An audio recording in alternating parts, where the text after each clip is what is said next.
இருக்கிறவராக இருக்கிற ஒரு மினியவருமாகிய இயேசுவின் நாமத்தில் உங்கள் யாவருக்கும் அந்த அன்பின் வாழ்த்துக்கள். நீதிமானுக்கு பலன் உண்டு. சங்கீதம் 58:11. அப்பொழுது மெய்யாய் நீதிமானுக்கு பலன் உண்டென்றும் மெய்யாய் பூமியிலே நியாயம் செய்கிற தேவன் உண்டென்றும் மனுஷன் சொல்லுவான். அன்று பாலஸ்தீன தேசத்தில் ஏராளமான முட்செடிகள் இருந்தன. அவைகளை விறகு போல பயன்படுத்தும் போது அவைகள் வேகமாக தீப்பற்றி எரியும். அதுபோன்றுதான் கடைசி நாட்களில் துன்மார்க்கருடைய அழிவும் இருக்கும் என்று இந்த வாக்கியங்களில் சொல்லப்பட்டிருக்கிறது.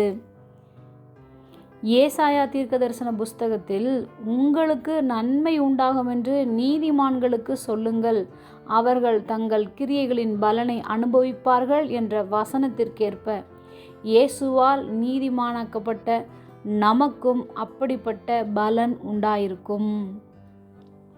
ஜெபம். அன்பின் பரம தகப்பனே, எப்பொழுதும் எங்களோடு கூட இருக்கிறவராகவே இருக்கிறவரே, பூமியிலே நியாயம் செய்கிற தேவன் நீர் எங்களுக்கும் பலன் கொடுப்பதற்காக நன்றி செலுத்துகிறோம். இயேசுவின் நாமத்தில் பிதாவே, ஆமென்.